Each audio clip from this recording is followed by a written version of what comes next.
I was in fact speaking to Mark Regev, a senior advisor to Benjamin Netanyahu, on what's been happening today and what's expected tomorrow. This is the fourth and final release as part of the deal over 4 days where Hamas committed to release 50 Israeli women and children. Now, of the 3 releases we've had up until now, only one was on time, 2 were delayed, and this one is delayed as well. And I think the truth is the following. When one's working with Hamas, it's a bit like pulling teeth. It's painful. Though the end result, getting our people out, is good, but it's always painful and difficult. And of course, today was no exception. You might well have seen the reports coming from the Qataris in an interview in the Financial Times that Hamas actually don't know where all the hostages are, that it's a job for them to get them from other groups. Do you put any weight on that? The whole idea of the ceasefire, amongst other reasons, was that Hamas was telling the Qataris and others that because of the Israeli military offensive, that they had difficulty in locating and all the specific hostages. But there are much more than 50 women and children that they're holding. And so what we've asked for, what was negotiated, what was agreed to with the help of the Americans and others was 50. And we don't think they should have a problem locating 50. What happens, Mark Regev, tomorrow? So on the assumption, and you can never be sure until the people, the hostages actually set foot back on Israeli soil, but on the assumption that everything goes well tonight, then the question will be, is the ceasefire, is the humanitarian pause, is it extended? We have publicly expressed repeatedly our willingness to extend it every extra day for 10 additional hostages. Are you able to tell us whether the discussions are 2 days at a time rather than 1 day at a time, or what exactly we should be looking out for as the potential extension occurs? Well, working on these things with Hamas is extremely difficult. We've said openly that we're ready for an extension. I prefer, though, because of the nature of working on these arrangements with Hamas, you take it a day at a time. Let's get tonight's release. Let's see our people, the last grouping of hostages, of women and children. Let's see them in Israel tonight.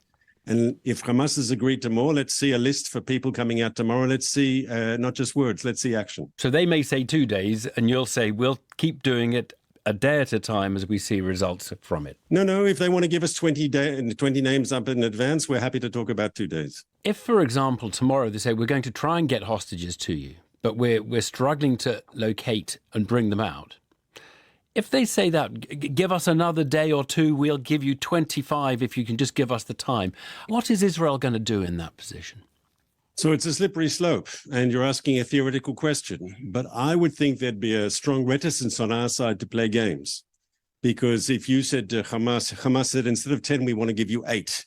And so the next day it will be 7, and the next day will be 6. I don't think Israel can go down that road. A very clear framework was negotiated. And it was 50 over the first 4 days, and for every additional day, 10. And I don't think Israel should or can compromise on that. Hamas knows that if they play games with us, if they don't fulfill their part of the agreement, then the humanitarian pose is off. It is your working assumption, presumably, that the ceasefire is going to be off at some point. You don't know how many days of extension will be agreed, but there will be an end to the ceasefire. Correct. This is a pause, a humanitarian pause in our war against Hamas. But it is that. You are correct. Just a pause. And give us a clue as to what's going to happen after the pause. Well, obviously, I can't go into specifics of military operations, but the bottom line is this. The Israeli people simply refuse to live any longer next to this terror enclave on our border, to live in constant fear. When are they going to attack us again? I'd ask you, which country would agree to live in such a situation? Israelis certainly don't. We can assume, can we, that there will be a similar aerial bombardment on Gaza? There will be a move from the north down into the south? Once again, you can presume that, but I don't want to say anything about Israel's future military moves. Once again, our preference at this stage is that more people are let out and the humanitarian pause is continued. But the ball is in Hamas's court. They will decide. Has the debate within Israel changed much by your observation as a result of what has been happening over the last 4 days? So it's actually very interesting because in the past, and you know it on the BBC, there were some of the hostage families, not all, but there were some who were saying that the government needed to prioritize the hostage issue. Now, I don't think there's any doubt that the Israeli government has prioritized the hostage issue. We will give Hamas this timeout that they desperately wanted. Yes, Hamas was under massive pressure from the Israeli Defense Forces. We were destroying their military infrastructure. We were eliminating their command, and they wanted a timeout. And the only way they could get that was by releasing hostages. If they refuse to go beyond the 50, I think everyone in Israel will understand that the government did everything it could to facilitate the release of our people. Do you feel, as one military expert here has observed, that Israel's lost control of this war to some extent through a ceasefire that potentially offers more help to Hamas than it does to the Israeli operation? Well, you interviewed on this program John Bolton a few days ago, and he expressed that fear that in the effort to get our hostages out, we were giving Hamas the military advantage. And I know that in the Israeli discussions inside the government and inside the cabinet, such concerns were raised. So it's, from our point of view as a government, it's about balancing risks. And we have an opportunity to get hostages out alive. We don't know if that opportunity will be there in a week or in a month. But the idea was to take a pause in the military operation for the very tangible release of hostages, not a promise to release hostages, but a very tangible release of hostages. And once again, if this works tonight, that'll be 50 women and children who've been released.